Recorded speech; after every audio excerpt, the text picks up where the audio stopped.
The Great Hall of the Galactic Council stretched for nearly a mile in every direction.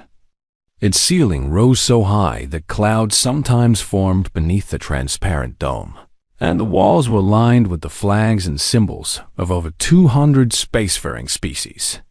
For 3,000 years, this chamber had been the center of all interstellar politics, the place where wars ended and alliances began, where the fate of entire worlds was decided with a vote. Ambassador Catherine Cole had dreamed of standing here since she was a little girl watching news broadcasts from Earth. Back then, humanity had only just discovered faster-than-light travel, only just learned that they were not alone in the universe. The Coalition had welcomed them with open arms and kind words, offering protection and guidance to the young species, taking its first steps into the stars.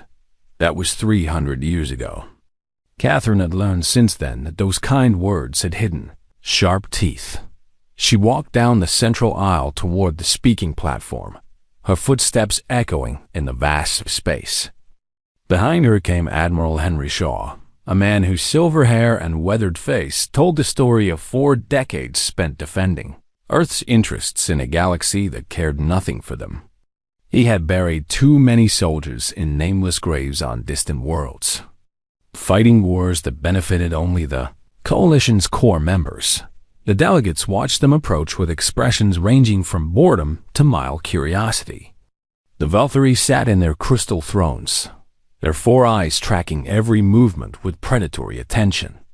The Gethrani delegation sprawled across cushioned platforms, their serpentine bodies coiled in elaborate patterns that supposedly conveyed status and mood. The Thornaki stood motionless in their environmental suits, beings of living stone who measured their lives in millennia rather than decades. Catherine reached the platform and took a moment to steady herself. She had spent 6 months preparing for this speech, had run simulations of every possible response, had studied the psychology and culture of every major species in the chamber. She knew that what she was about to request would be difficult. She had not expected it to be impossible. "Honored delegates of the Galactic Council," she began, her voice amplified by the chamber's acoustic systems to reach every corner of the vast space. "I come before you today as the voice of Earth and her 12 colony worlds. For 3 centuries, humanity has served the Coalition faithfully. Our soldiers have bled and died defending borders that were not our own. Our scientists have contributed to research programs that benefited species who refused to share the results with us. Our miners have extracted resources from asteroids and moons, sending 90% of everything they found to Coalition coffers, while our own people struggled with shortages." She paused, letting the words settle. A few delegates shifted uncomfortably, but most maintained expressions of practiced indifference. "We have done all of this," Catherine continued, "because we believed in the Coalition's promise. We believed that one day humanity would be recognized as equal partners in this great galactic community. We believed that our contributions would matter, that our sacrifices would be remembered, that our voices would be heard." She straightened her spine and lifted her chin. "Today, I formally request that Earth be elevated to full Council membership, with all the rights and privileges that status entails. Our economic output now exceeds 17 member worlds combined. Our military forces have proven themselves in 12 major conflicts. Our cultural and scientific contributions have enriched the Coalition in ways that cannot be measured in credits alone. We have earned this recognition. We deserve this recognition, and we respectfully request that the Council grant it." Silence filled the chamber for exactly 3 seconds. Then the laughter began. It started with the Valkyrie delegation, a clicking, chittering sound that their translators rendered as mocking amusement. The Gethrani joined in with their hissing giggles, and soon half the chamber was laughing openly at the human ambassador and her ridiculous request. High, Speaker Zontal rose from his crystal throne, his 4 eyes glittering with cruel delight. He was the oldest and most powerful member of the council, a being who had watched empires rise and fall for over 800 years. When he spoke, even the laughter fell silent. "The humans wish to be considered equals," he said, his translator converting the clicks and whistles of his native tongue into perfect English. How charming. How delightfully naive. Tell me, Ambassador Cole, do you also consult with the insects before you step on them? Do you ask permission from the bacteria before you wash your hands? More laughter rippled through the chamber. Catherine felt her face grow hot, but she did not look away from the high speaker's mocking gaze. "Earth is useful," Zorntal continued, descending from his throne to approach the speaking platform. "We have always said this.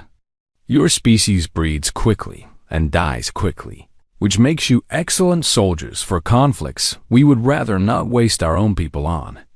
Your homeworld is rich in certain minerals that are tedious to extract elsewhere. Your scientists occasionally produce interesting ideas that our own researchers can develop into something actually worthwhile. But equals? The very notion is absurd."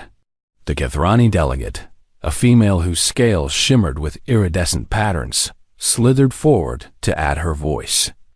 "Humans live for what? A century at most?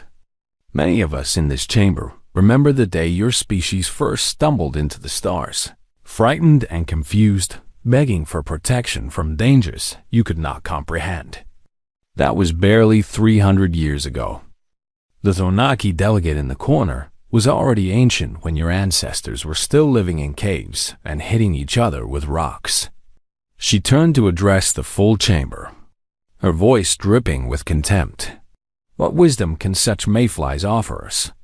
What perspective can creatures who flicker in and out of existence like sparks from a fire bring to deliberations that span millennia? Humanity should be grateful that we permit them to exist within our borders at all. They should be thankful that we did not simply take their world and use them as we saw fit. Instead, we offered them partnership, protection, a place in our great coalition. And how do they repay our generosity? With demands, with pretensions of equality, with this pathetic display." Admiral Shaw's hand tightened on Catherine's shoulder. She could feel the barely controlled rage radiating from him, the desire to say something, do something, respond to the insults being heaped upon them and their entire species. But she placed her own hand over his, a silent signal to remain calm. "I understand the Council's position," Catherine said quietly. Her voice was steady, but there was something new in her eyes, something cold and hard that had not been there before. "I will convey your response to Earth. I am certain that my government will find your words illuminating." She turned to leave, then paused and looked back over her shoulder at the still laughing delegates. "I hope you will remember this day, High Speaker. I hope you will remember exactly what you said and how you said it and who was laughing. Because I promise you, humanity will never forget." She walked out of the chamber with Admiral Shaw at her side. Behind her, the laughter continued, but it was already beginning to fade as a few of the more perceptive delegates noticed a small, strange smile on the human ambassador's face. None of them noticed the tiny recording device she had left beneath the speaking platform, capturing every word and every laugh for posterity. None of them suspected that they had just made the worst mistake in the history of their coalition, and none of them could have imagined what would come next. The recording played on a loop in the Oval Office, filling the room with the sound of alien laughter. President Daniel Carter sat behind his desk, his hands folded beneath his chin, his eyes fixed on the holographic display that showed High Speaker Zorntal mocking humanity in front of the entire Galactic Council. Around him sat the most powerful people on Earth and her colonies. General Maria Santos, the commander of all human military forces, stood near the window with her arms crossed and her jaw tight. Secretary of State Patricia Holt occupied one of the leather chairs, her tablet filled with notes and analysis. Admiral Henry Shaw had returned from the council chamber just 6 hours ago, and the anger in his gray eyes had not dimmed one bit. The recording finished. The room fell silent. "How long have they been saying things like this?" President Carter asked quietly. Patricia answered first. "Our intelligence suggests that this attitude has been common among coalition leadership for at least 2 centuries. They simply stopped hiding it as carefully in recent decades.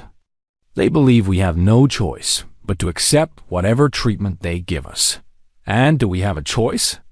General Santos turned from the window. "We do now, sir. Project Horizon is fully operational. We have been preparing for this moment for 12 years. President Carter nodded slowly. He had authorized Project Horizon during his first term, back when he was still naive enough to hope that the coalition might eventually treat humanity fairly. The project had begun as a contingency plan, a backup option in case diplomacy failed completely. Over the years, as the insults and exploitation continued, it had grown into something much larger. "Tell me the numbers," the president said. Admiral Shaw stepped forward, activating his own holographic display. A map of known space appeared, showing the vast territory controlled by the coalition, with Earth's modest holdings marked in a small blue cluster near the edge. "The Veil fleet currently consists of 247 warships," Shaw began. 12 carriers, 48 battlecruisers, 86 destroyers, and 101 support vessels. Every single one was built in the deep asteroid belt, far from coalition sensors and inspection teams. They use jump drive technology that we reverse-engineered from captured pirate vessels and improved significantly. Our shields are 40% more efficient than anything the coalition currently fields. Our weapons include several systems that no other species has ever developed. He highlighted several locations on the map. We have established hidden supply bases at 17 points throughout coalition space, disguised as mining operations or scientific stations. We have stockpiled fuel, ammunition, food, and medical supplies sufficient to sustain operations for 18 months without any external support. We have trained crews for every vessel, with backup crews ready to step in if needed. And the economic preparations? Carter asked. Patricia took over. Over the past 15 years, we have quietly reduced our dependence on coalition trade. We now produce 92% of our essential goods domestically or through hidden agreements with outer-reach worlds who are equally dissatisfied with coalition rule. We have built manufacturing capacity that the coalition knows nothing about. We have diversified our food production to the point where a complete trade embargo would cause inconvenience but not starvation. We have stockpiled rare minerals and compounds that would otherwise require coalition imports. She pulled up another display showing economic projections. If we withdraw from all coalition treaties tomorrow, our economy will experience a shock. There will be difficult months ahead, but we will survive and we will recover. And within 5 years, we will be stronger than we ever were as coalition members. President Carter stood and walked to the window. Outside, the White House lawn stretched green and peaceful under a summer sky. Children played in the distant park. Cars moved along the streets. Life continued as normal, unaware that their world was about to change forever. 417 treaties, he said softly. That is how many agreements bind us to the coalition. Trade deals, defense pacts, technology sharing arrangements, territorial concessions, mining rights, navigation permissions, cultural exchange programs. Every single one was signed when we were desperate, when we needed their protection, when we had nothing to bargain with except our gratitude and our hope. He turned back to face the room. They have used those treaties to drain us dry. They have taken our resources, our soldiers, our innovations, and given us scraps in return. They have treated us as servants while calling us partners. They have laughed at us while pretending to be our friends. His voice hardened. No more. Draft a withdrawal notice for every treaty we have ever signed with the coalition. Every single one. Make it effective immediately. I want it delivered to the council within the hour." Patricia hesitated. "Sir, the diplomatic consequences will be severe. They may respond with military force. Let them try." Admiral Shaw's voice was cold. "Let them see what their servants have been building while they were busy laughing at us. Let them learn what happens when you push a species too far." General Santos nodded in agreement. "Our forces are ready. We have planned for every possible response. If they attack, we will defend ourselves. If they blockade, we will break through. If they attempt to isolate us, we will build new alliances with the dozens of species in the outer reach who hate the coalition as much as we do." President Carter looked at each of them in turn. Seeing the determination in their eyes, the years of humiliation channeled into cold, hard purpose. "There is one more thing," he said. "The recording from the council chamber. I want it broadcast to every human world, every colony, every station. I want every person in our territory to see exactly what the coalition thinks of us. I want them to understand why we are doing what we are about to do." He sat back down behind his desk and pulled a formal document toward him. 2 hours ago, they called us mayflies. They said we should be grateful they permit us to exist. They laughed at the idea that we might deserve respect. He signed a withdrawal declaration with a firm hand. Let us show them how wrong they were. Let us teach them that even mayflies can swarm. Let us make them understand that humanity bows to no one. The document was transmitted within the hour. Across human space, billions of people watched the recording of the council meeting, saw their ambassador humiliated, heard the aliens laughing at the very idea that humans deserve to be treated as equals, and then they watched their president announce that Earth was done accepting insults, done being exploited, done pretending that the coalition's contempt was somehow acceptable. The treaties were dead. The old relationship was over, and something new was about to begin. In the coalition capital, High Speaker Zorntal received the withdrawal notice with something approaching genuine surprise. For a long moment, he simply stared at the message, his 4 eyes blinking in confusion. Then he began to laugh again. The humans were bluffing, of course. They had to be. They had nothing, no power, no leverage. No way to survive without the coalition's protection and support. They would come crawling back within a month, begging for forgiveness, accepting whatever new humiliations the council chose to impose. He was certain of it. He had never been more wrong about anything in his 800 years of life. 3 days after Earth's withdrawal from every coalition treaty, 17 suns rose on 17 different worlds to reveal something impossible. Ships. Human ships. Warships of designs that no one in the coalition had ever seen before, hanging in orbit above the most important worlds in known space. They had appeared without warning, without any sign of approach, without triggering a single sensor or alarm system. One moment the skies were empty. The next moment, they were filled with vessels bearing the blue and white colors of Earth. On the Valkyrie homeworld, the morning light caught the hull of the carrier USS Defiance as it held position directly above the capital city.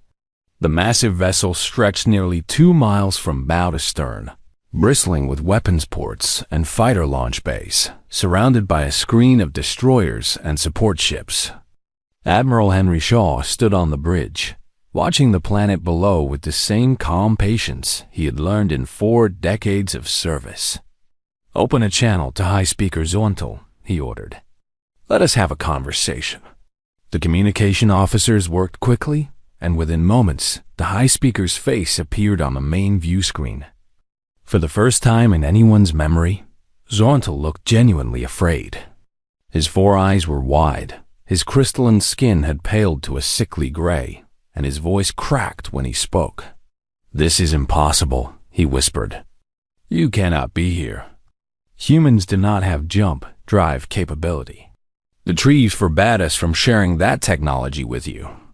We made certain that you would always be dependent on our jump gates, always limited to the routes we chose to allow you. Admiral Shaw allowed himself a small, cold smile. The treaties you violated 17 times in the past decade alone? The treaties that let you dump toxic waste in our oceans while calling it agricultural assistance? The treaties that forced our soldiers to fight your wars while denying us medicine that could have saved millions of our children? Those treaties are gone, High Speaker. We are no longer bound by their restrictions. But the technology, Zorntal insisted, his voice rising with desperation. Where did you get jump drives? How did you build these ships without our knowledge? We monitor your shipyards, your research facilities, your military installations. We would have seen construction on this scale. You saw what we wanted you to see. The Admiral's smile widened slightly. For 12 years, we built in secret. Deep in the asteroid belt, far from your sensors and your spy satellites and your inspection teams. We captured pirate vessels that used stolen coalition technology. We reverse-engineered their jump drives. We improved them. We developed weapons and shields that your scientists never imagined. And all the while, your ambassadors smiled at us and accepted our tribute and laughed about the stupid humans who would never amount to anything. He leaned forward, and his voice became hard as steel. We remembered every laugh, High Speaker. We remembered every insult. We remembered the names of every soldier who died fighting your wars for no reward. We remembered the children who died from diseases you could have cured, but chose not to share with lesser species. We remembered everything, and we used that memory to fuel 12 years of secret preparation for this exact moment. On the view screen, Zorntal seemed to shrink, his arrogance draining away like water through sand. Behind him, alarms were blaring as the Velthari military scrambled to respond to the impossible threat in their skies. "What do you want?" he asked quietly. "If this is about the council meeting, I can arrange for a new hearing. I can propose your elevation to full membership myself. I can make amends for the insults that were spoken. Just tell me what you want, and we can negotiate." Admiral Shaw shook his head slowly. "We do not want membership in your coalition, High Speaker. We do not want a seat at a table where we will always be seen as lesser beings, tolerated at best and despised at worst. We want something much simpler. Name it. We want you to understand that the age of human submission is over. We want you to know that we are no longer servants or soldiers or resources to be exploited. We want you to remember this day, this moment, the sight of human warships in your skies, and we want you to tell every member of your council exactly what you saw." The Admiral stood up straight, his gray eyes blazing with cold fire. "Tell them that humanity has returned their treaties, their contempt, and their laughter. Tell them that we ask nothing from the coalition, and we owe nothing to the coalition. Tell them that any species that wishes to trade with us fairly and treat us with respect is welcome to do so. And tell them that any species that attempts to threaten us, attack us, or return to the old ways of exploitation will learn exactly how much we held back during all those years of service." He paused, letting the words sink in. "We could destroy your fleet right now, High Speaker. We have the firepower. We have the positioning. Your ships are still scrambling to launch, and our weapons are already locked on every military target in range. But that is not why we are here. We are not conquerors. We are not destroyers. We are simply a species that has had enough of being treated as less than we are." Across the 17 worlds where human fleets had appeared, similar conversations were taking place. On the Kathrani homeworld, Captain Lisa Perry addressed the Serpentine delegation that had laughed loudest at the council meeting. On the Thornaki border stations, Commander Nathan Brooks explained to the ancient stone beings that humanity's patience had finally run out. On dozens of other worlds, human officers delivered the same message with the same calm, controlled anger. The coalition scrambled to respond. Military commanders demanded permission to attack the human vessels. Politicians screamed at each other in emergency sessions. Intelligence agencies desperately tried to understand how they had missed something so enormous for so long, but no one attacked. Because everyone could see the same thing. The human ships were superior. Their shields glowed with unfamiliar energy signatures. Their weapons ports hummed with barely contained power. Their positioning was perfect, their crews disciplined, their commanders utterly confident. For the first time in 3,000 years, the great powers of the coalition felt something they had never experienced before. They felt afraid, not of what the humans might do, but of what they might have become while no one was paying attention. On the bridge of the USS Defiance, Admiral Shaw watched Zorntal struggle to process everything that had happened. The High Speaker, who had mocked humanity just days ago, now looked like a frightened child confronting a nightmare. "One more thing," Shaw said quietly. "That recording from the council meeting? The one where you called us mayflies and laughed at the idea of human equality? It has been broadcast to every corner of human space. Every man, woman, and child in our territory has seen your face and heard your words. They know exactly what you think of them." He smiled, but there was no warmth in it. "Congratulations, High Speaker. You have united humanity more completely than any leader in our history ever managed. You have given us a common enemy, a shared grievance, a reason to stand together against a galaxy that despised us. Whatever happens next, you will be remembered as the being who accidentally created the most determined and unified species the universe has ever seen." The channel closed. The Valkyrie stared at the human fleet in their sky, and for the first time in 800 years, High Speaker Zorntal understood what it felt like to be small and weak and afraid. The age of human submission was over. The age of human power had begun. The weeks following the revelation changed everything. The old order that had governed the galaxy for 3,000 years began to crack and crumble. And in its place, something new started to grow. Commander Lisa Perry traveled to the Outer Reach, that vast frontier region where dozens of minor species survived under coalition rule. These were the forgotten peoples of the galaxy, the races too small to matter and too weak to resist. They had suffered in silence for centuries, paying tribute they could not afford, watching their young people conscripted into wars that were not their own, accepting abuse because they had no other choice.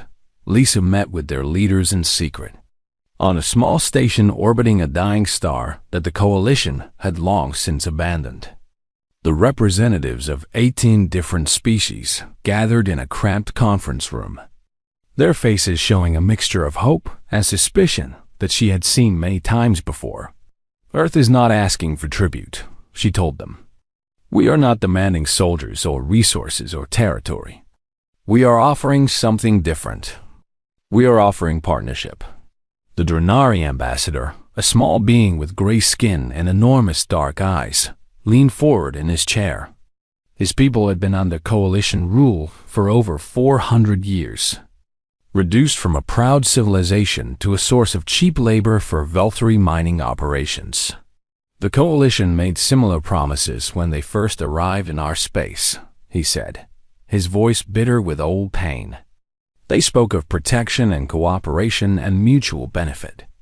Then they took everything we had and left us with nothing but debt and servitude. Why should we believe that humans will be any different?" Lisa nodded slowly. She had expected this question. She would have asked it herself. "Because we were them," she answered simply. 30 years ago, humans were exactly where you are now.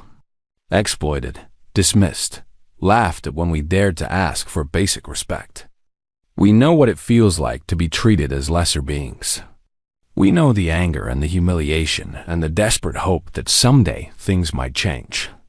We are not offering you friendship out of kindness. We are offering it because we understand, and because together we can build something better than what the coalition ever gave us. The negotiations lasted for 3 weeks.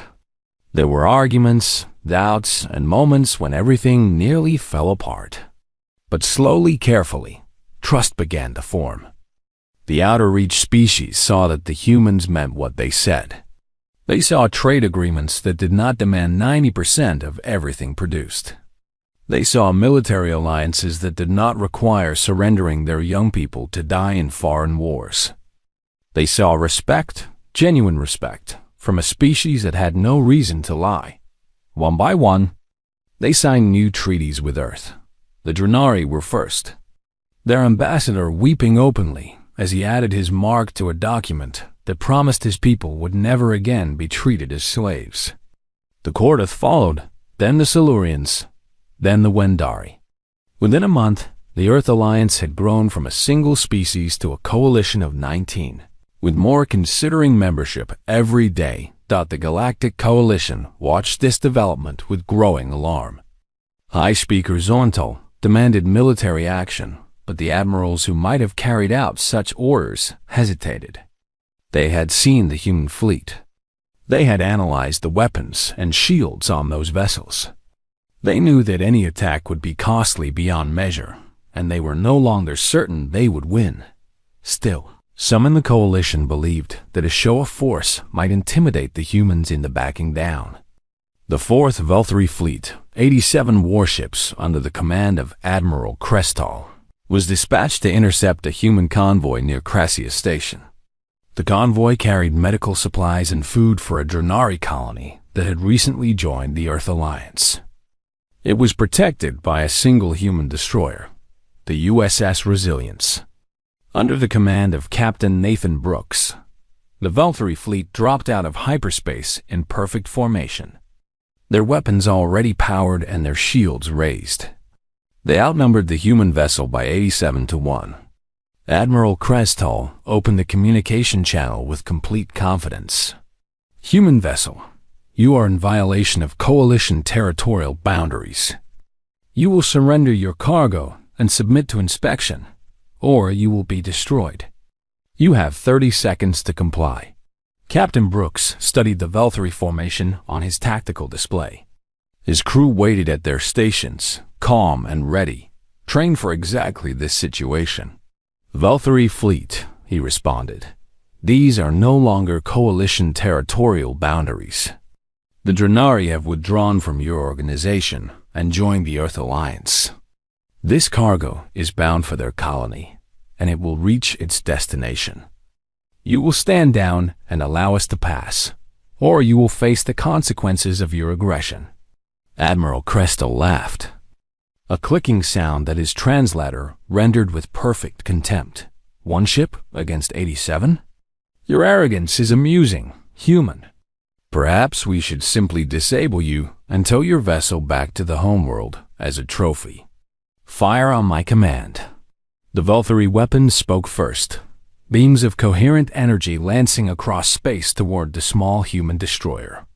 On any other ship from any other species, those beams would have torn through shields and hull alike, leaving nothing but drifting wreckage. The USS Resilience did not explode. Its shields flared bright blue, absorbing the barrage without any sign of strain. The energy that should have destroyed the vessel simply vanished, converted into harmless radiation by technology the Velthari had never seen. "My turn," Captain Brooks said quietly. The Resilience fired a single volley. 3 Velthari cruisers, including Admiral Krestal's flagship, went dark instantly. Their weapons fell silent, their engines died, their shields collapsed. They drifted helplessly in space, completely disabled but not destroyed. "You are still alive," Brooks transmitted to the paralyzed fleet. "Your ships can be repaired, your crews are unharmed, and your admiral is probably very confused right now about what just happened." Consider this a demonstration of what we could do if we chose to. We could have destroyed you. We chose not to." He paused, letting the reality of the situation sink in for the surviving Velthari commanders. "Go home. Tell your council what you saw here today. Tell them that the humans have weapons you cannot defend against and technology you cannot match. Tell them that we use the minimum force necessary to protect ourselves, because we are not interested in slaughter. We are not conquerors. We are not monsters. We are simply people who refuse to be pushed around any longer." The remaining Velthari ships retreated without firing another shot. The convoy continued on its way, delivering food and medicine to a colony that had never expected anyone to care about their survival. Word of the battle spread quickly.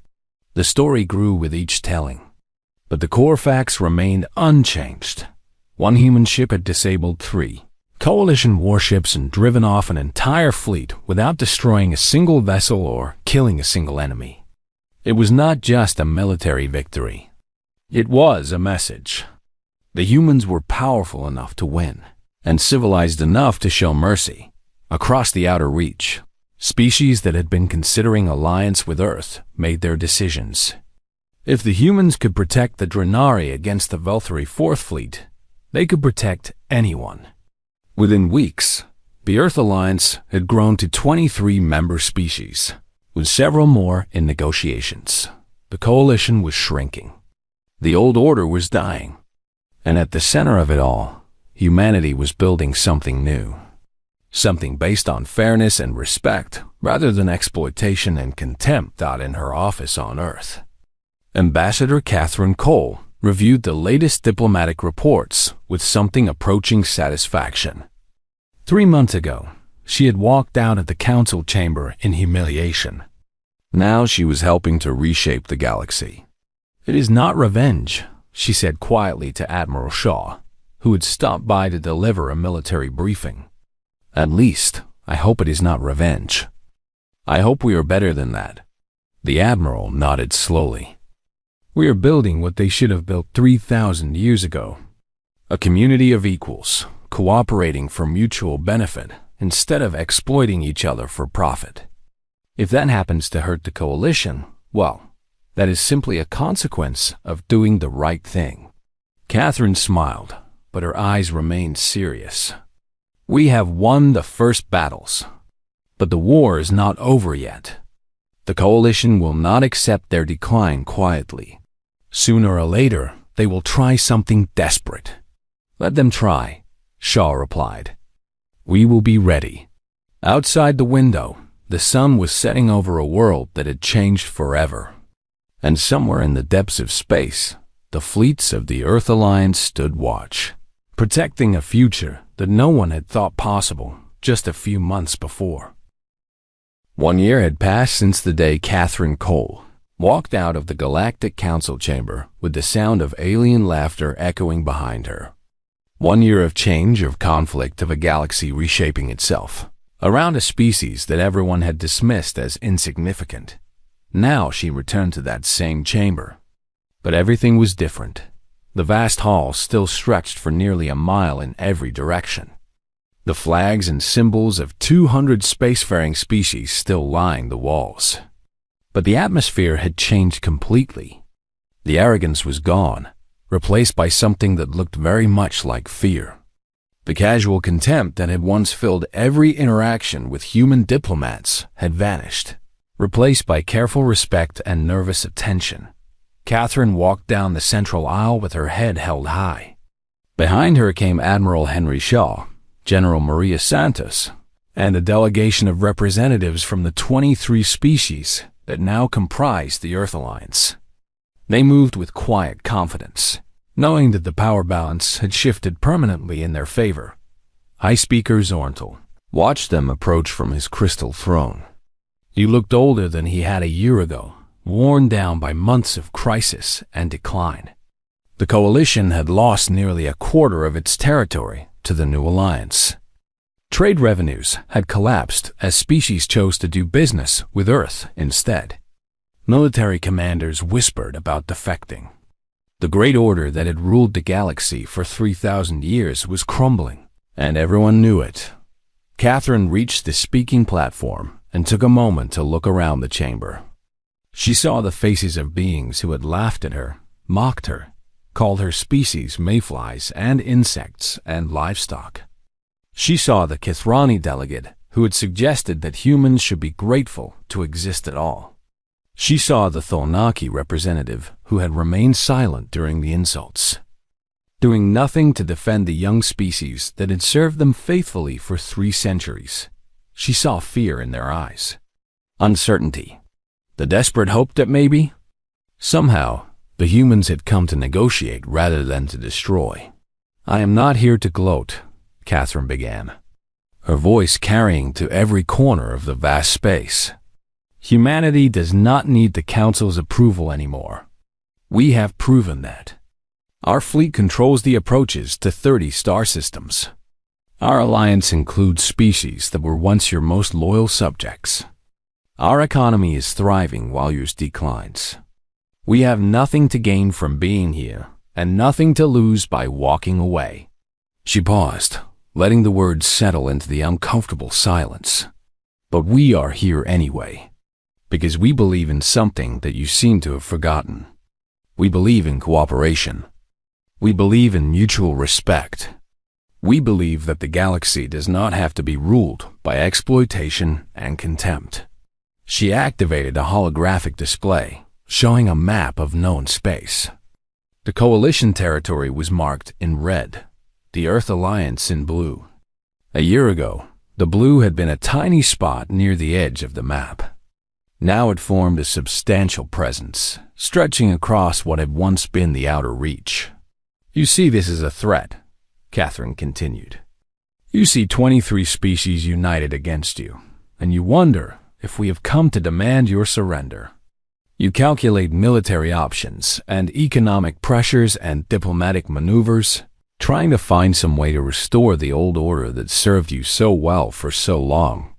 She shook her head slowly. "You are wrong. We have not come here to destroy the Coalition. We have come here to offer you something better." Murmurs rippled through the chamber. Zontal leaned forward in his throne, his 4 eyes fixed on the human ambassador with desperate intensity. "What do you mean?"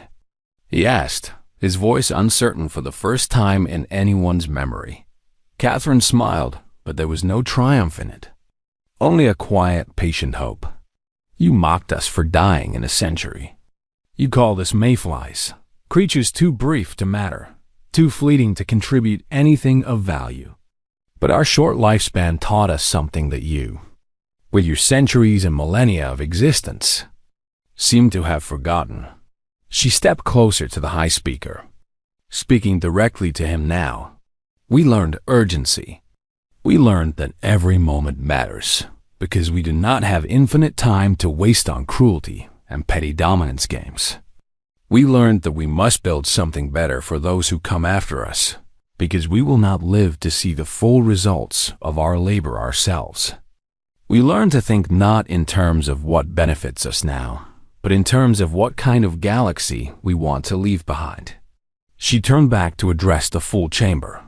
The Coalition was built on exploitation. Strong species dominating weak ones, extracting tribute and labor and resources, treating anything smaller as a resource to be used rather than a partner to be respected. That system worked for 3,000 years because no one had the power to challenge it. But it was always wrong. It was always cruel. It was always doomed to fail eventually. She gestured toward the Earth Alliance delegation behind her. "Look at the species who have joined us. The Drenari, who were treated as slave labor for 4 centuries. The Kordath, whose children were conscripted to fight wars that had nothing to do with them. The Silurians, whose homeworld was stripped of resources to feed Coalition industries. They did not join us because we conquered them. They joined us because we offered them something the Coalition never did: respect, fairness, a seat at the table as equals, not as servants." She placed a small device on the speaking platform. It projected a document, page after page of careful text covering every aspect of interstellar cooperation. This is our proposal for a new galactic charter.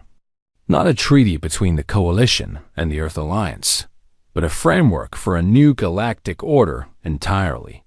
Equal representation for every member species, regardless of age or population or military power. Fair trade standards that prevent exploitation and ensure mutual benefit.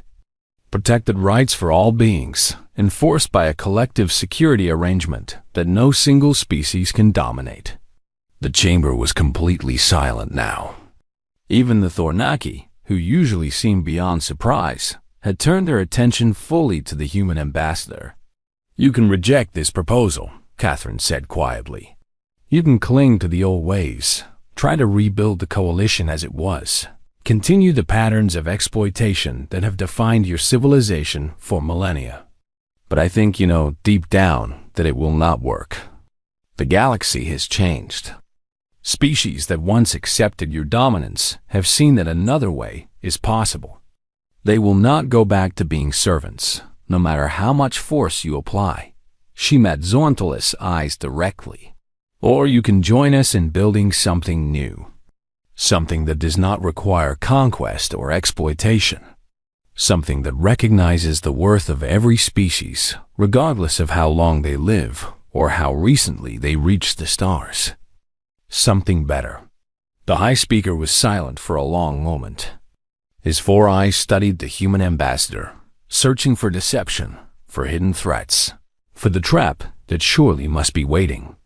But all he saw was a being who meant exactly what she said. "Why?" he finally asked, his voice barely above a whisper. "Why offer this to us? After everything we did, everything we said, why give us a chance to be part of your new order?"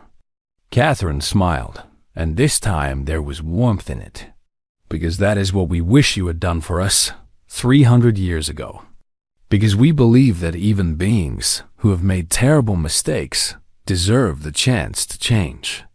Because building a better galaxy means including everyone who is willing to help, not just the people we already agree with." She stepped back from the platform. "Read the proposal. Discuss it among yourselves. Take as much time as you need. We will be here when you are ready to talk as equals." She turned and walked toward the exit, a delegation following behind her. The chamber remained silent as she left, every delegate lost in thought about everything they had just heard dot at the door. Catherine paused and looked back one final time. 1 year ago, I stood in this chamber and asked for something simple. I asked to be treated as an equal. You laughed at me. You mocked my species. You told me that we should be grateful you permitted us to exist. Her voice was calm, but there was steel beneath the surface. We remembered that moment. We will always remember it. But we choose not to let it define us. We choose to be better than you were. We choose to offer the hand of friendship, even to those who once despised us. She smiled, soft and genuine and full of hope. That is what it means to be human. That is why we will succeed where you failed. And that is why, one day, the galaxy will be better than any of us could have imagined. She walked out into the corridor beyond, leaving the Galactic Council to contemplate a future that no one had expected, built by a species that no one had respected, founded on principles that seemed so simple and yet had somehow been forgotten for 3,000 years. Humanity had come to the stars as refugees, as servants, as the butt of cruel jokes. They left that chamber as the architects of a new galactic order, offering mercy to those who had shown them none. And somewhere, in the quiet archives of Earth's diplomatic corps, the original recording from that fateful council session remained preserved, not as a monument to grievance or a reminder of past wrongs, but as a lesson for future generations. They had been underestimated once. They would make certain it never happened again. And in doing so, they would build a galaxy worthy of the species they had always known they could become.